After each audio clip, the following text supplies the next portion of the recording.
Welcome back to our marriage course. This is session 1, and we're going to be talking today about the strategies for a happy marriage. I know many of you watching, your marriage may be in completely different places. Some of you may be in a great place, some of you maybe not be. And we want to look today at ways that you can build your marriage and strategies that you can implement to have a strong and happy marriage. So Joseph, if you were to think about a happy marriage and something that you've been married for 30 years, what would be the thing that has worked for you in your marriage? Colin, that's an important question. I think it's going to be different for a lot of people, but I think for us, what worked for us, we were very, very privileged to both grow up in a Christian home.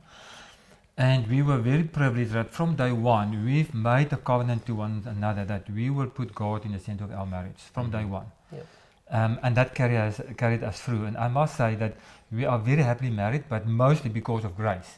But also whenever we are in difficult situations, we could pray about it. And I would say the first thing is that we dedicated our marriage to God. He's part of our relationships, and with a lot of grace, after 30 years, we're still in love as if we've been married a few days. Awesome, great to hear. But this thing didn't just happen overnight. This is just being happily married. Of course, everyone normally starts off happily married, but it doesn't just, having a happy marriage doesn't happen overnight. There are things that you need to implement, things you need to do. What would be a strategy that you guys implemented and started with that helped create a stable, happy marriage? There's one thing that helped us greatly. Even before we got married in our student church, we did a marriage course. And it laid a very solid foundation. It was a course offered by our pastor, our student pastor. And that course really helped us to get to know each other far better, to understand each other better. And it gave us a good foundation to start from. So would you say that one of the best things for a couple to do, especially at the beginning, is to really build that friendship, build that relationship of knowing each other? Definitely. I mean, apart from our relationship with God, your second biggest relationship in this world is your relationship with your spouse, and that's important. But it's not just going to happen. You have to invest in it. You have to spend time with it, and we've made that commitment that whatever happens, that we will remain friends. Whatever happens, we will treasure one another, and we want to share life together, and come bad or worse, we will stand behind one another. And that's awesome. How it works. Like for you guys, so thinking practically as friends, like how did that look like for you? What are the things that you would do that would build your friendship? That doesn't just build, but builds you as friends. What are the things that you would do or do as friends?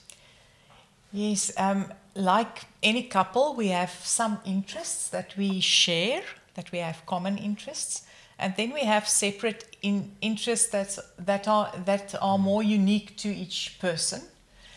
And we decided that we're going to find a couple of interests and hobbies to share, and we will spend time together doing those, and that we would also give. I would give Joseph time to do serious mountain biking, for example, with his friends, where they go through mud and things I don't like. We initially, when we were very young, we started with photography, and we eventually even took wedding photos together. Joseph would be behind the camera and I would suggest poses and nice ideas for photos, and we worked as a team. So that's the way that we built our common interests. Yeah. And that, for example, we decided to do something together which we haven't done before, and we took up photography, for example, but that was many years ago. Nowadays, there's a lot of other things that we do together. Yeah. And I think it's doing things together that both of us enjoy and that we would like to spend together doing. Yeah. That's important. That's great. Yes. For you watching, definitely I would, as they say, encourage, find hobbies that you guys share, but also find space in a healthy way that you may not share, and that allows you both to pursue those hobbies. And talking on the concept of hobbies, friendships, things that aren't always in the marriage, when one comes to a marriage, they come with the friends and the family attached to them.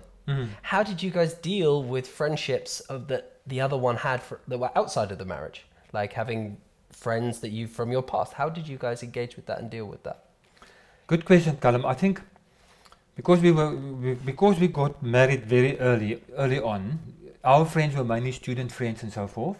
But we decided to make friends as a married couple, friends that we will be both of our friends. So we still have our own friends, but we have a lot of friends as common friends for us, and we give each other space to spend time with our friends. But the number one friend is Ansalia. So I will always choose on a Friday or Saturday evening or afternoon, whatever, if I have to spend time together, she will come first. She's my best friend. I won't choose friends or other things over Ansalia. And that's a commitment that we gave one another. But there's definitely room for our individual friends, but also we have common friends, and that's important for us as well. Awesome. And within that, like, how would you, let's say you have a choice on a Saturday, you haven't seen your friends in a long time, but your wife also wants to spend some time with you. How do you make those decisions with each other?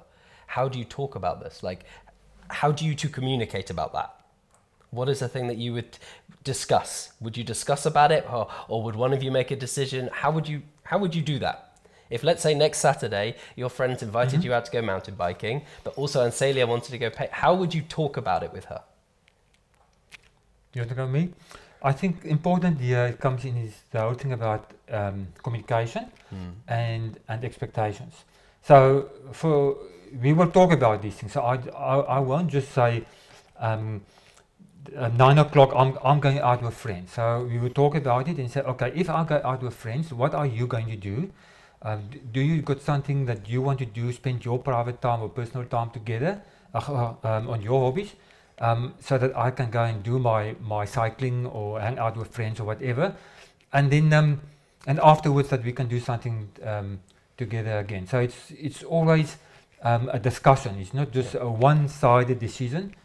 We engage with one another. We're in this journey together.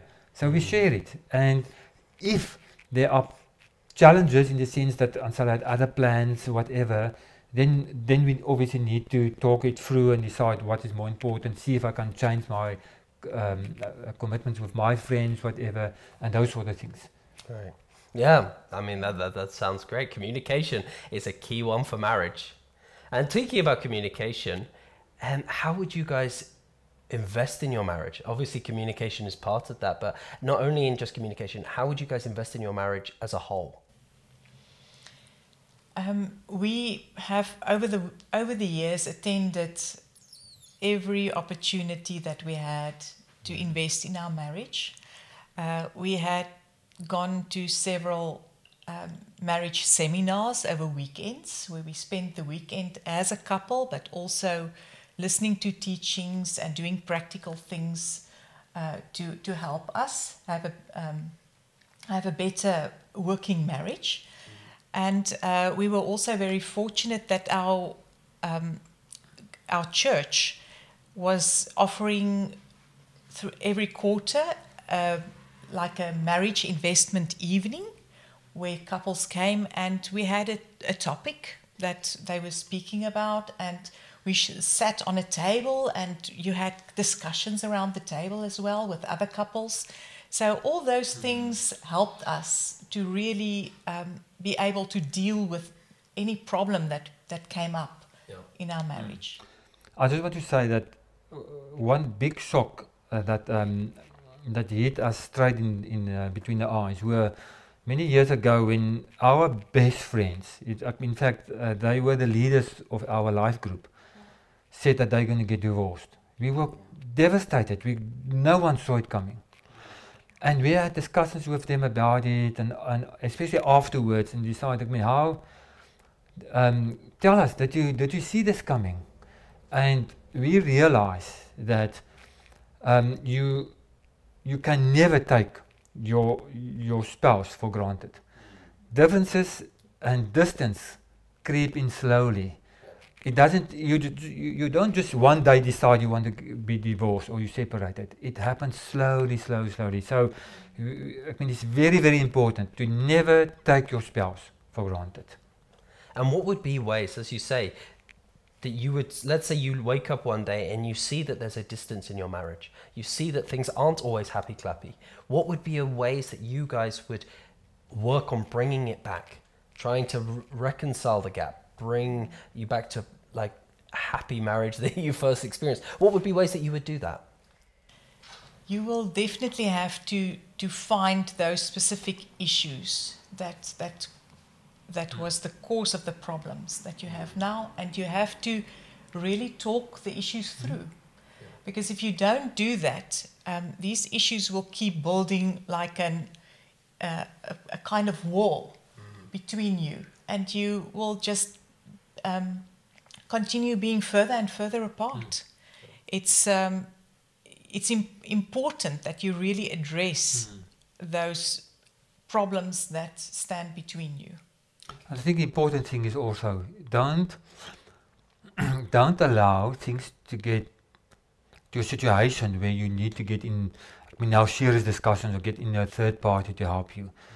The Holy Spirit in every one of us, and you can sense if there's a bit of a distance or there's a bit of conflict, is to use that opportunity then and to engage with one another. That's very critical and important. Don't wait too long. Okay. And what would be the best way of, or what would be the best habits that you guys did of doing that? Like going away, or what things would you do to help help with the... Look, let me close with a tip, which we introduced many years ago, and it's become sort of a custom in our house. And we do that every day. We do that whether we're at home, whether we're away, whatever. And I'm an early person. So I'll get up early in the morning, when it's still dark, in summer even. I'll have my quiet time, and then I'll go and make coffee for us, and then we have coffee in bed together. And then we cuddle up to one another. We have our coffee, we check in, we engage with another, we check the days, the calendar, we talk about the day, what's the planning of the day, and then we pray together. And that's how we start every single day. And I can't tell you the difference it made in our relationship and our marriage. Because every morning we cuddle. Because of that, we have coffee together, we engage, and we start a day where you feel just afresh. That sort of emotional need for both of us has been addressed in every single morning. So that's a custom in our house that we will never stop doing, because it's become so uplifting and so precious for us. Yeah, great. So as you've seen, that's been part one of strategies for a healthy marriage. As we've seen, it's been communication, it's been investment, and it's also been, as we said, like this time talking and being open and honest about the things that we're going through.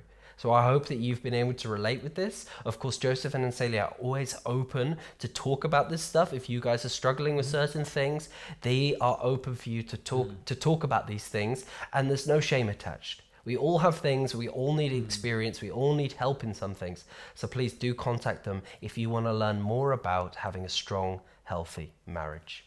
See you for part 2.